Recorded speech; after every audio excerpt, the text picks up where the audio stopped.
Hola, buenos días. Bienvenidos al seminario de curvas de retención de humedad de la zona no saturada. Es un seminario online introductorio de curvas de retención. En las próximas semanas y meses tenemos previsto organizar otros seminarios en la FERREG. Y solo decir que este es un seminario introductorio y para conocer qué aplicaciones puede tener una curva de retención.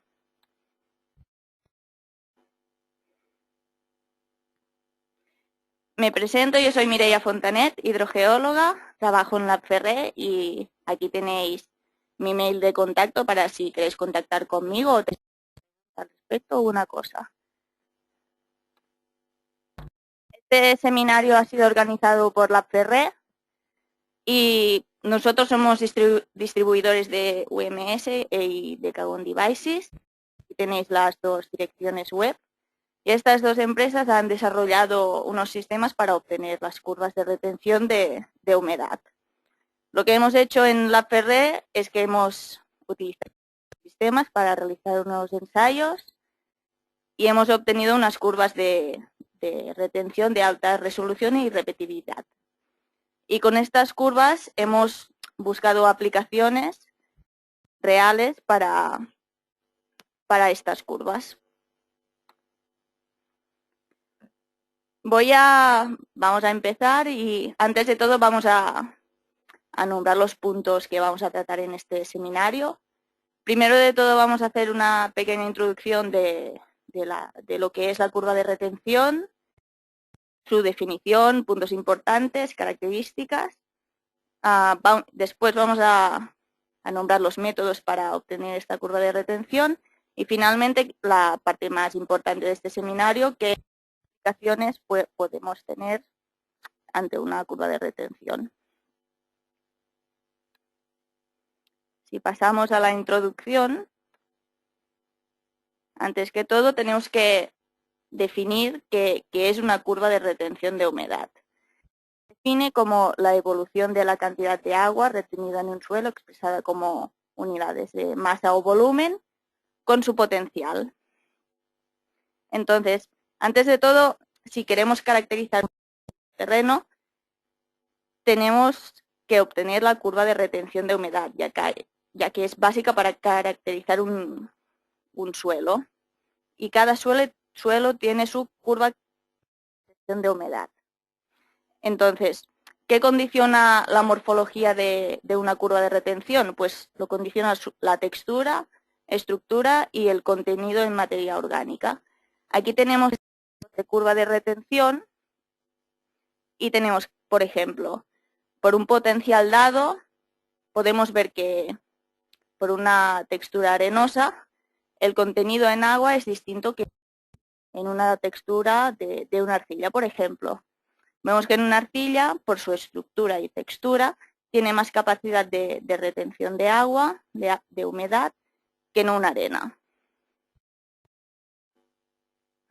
Como ya he dicho, la curva de retención es la evolución del contenido en agua con la succión.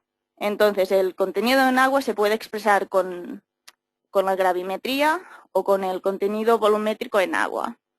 La gravimetría es la masa del agua dividido por la masa del suelo seco y el contenido volumétrico en agua es el volumen de agua dividido el volumen total de suelo. Y la relación entre la gravimetría y el contenido volumétrico es la densidad aparente.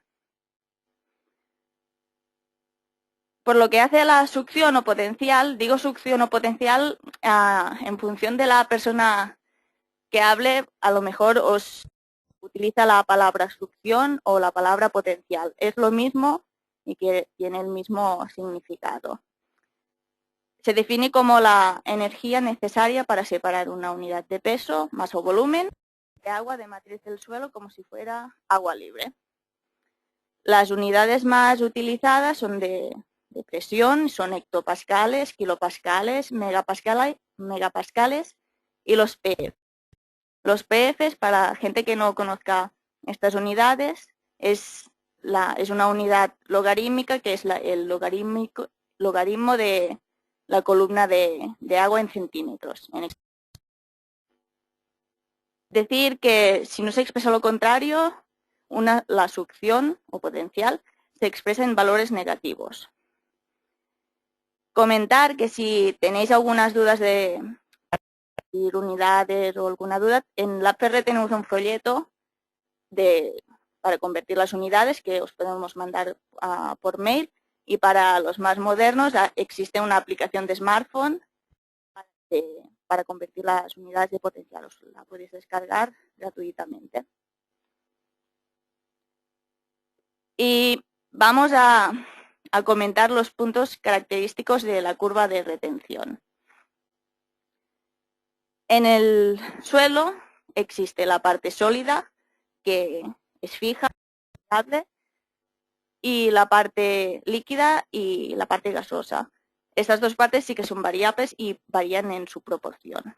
Entonces, si partimos de un terreno que está saturado en agua, empezaremos que hay una parte sólida y todos los poros del terreno están llenos de agua.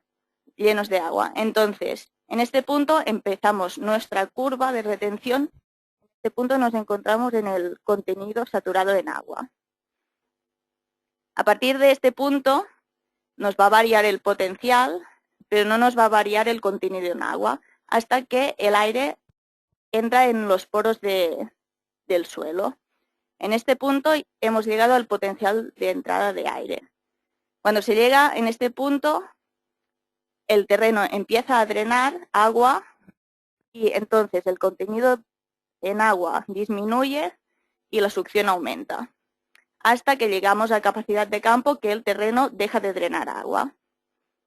Si secamos más el terreno, llegaremos al punto de marchitez permanente, que es el grado de humedad que rodea la zona radicular, tal que la succión de las raíces es menor que la de la retención por el terreno. Entonces, superado este punto, las plantas se marchitan tal y como dice el nombre. Y si aún secamos más el terreno, llegamos al contenido residual, que normalmente en los modelos de ajuste, este contenido residual es 0. Estos serían los puntos, los 5 puntos importantes que pasa una curva, que tiene una curva de retención, y que estos puntos condicionan la morfología de la curva. Una parte muy importante también son los estados de energía que tiene el agua a lo largo de la curva de retención.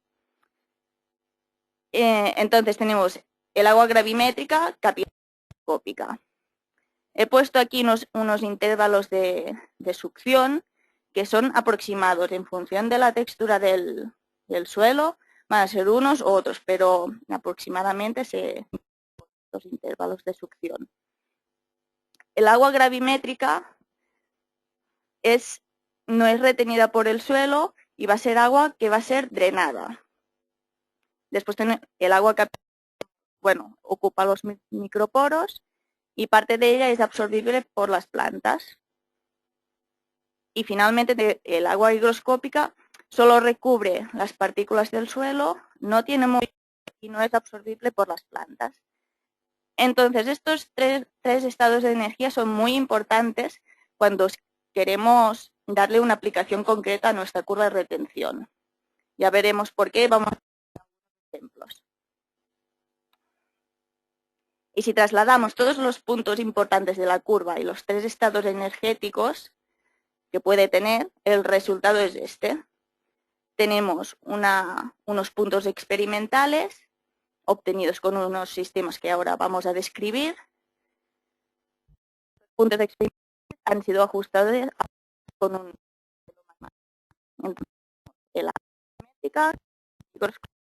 más un intervalo de ecuación.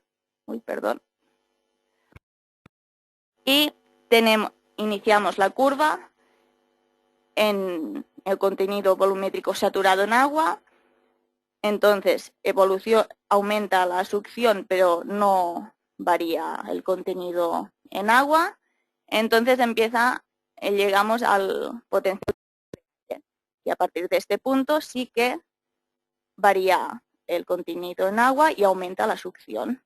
Pasamos por capacidad de campo, punto de marchitez permanente y llegamos al contenido residual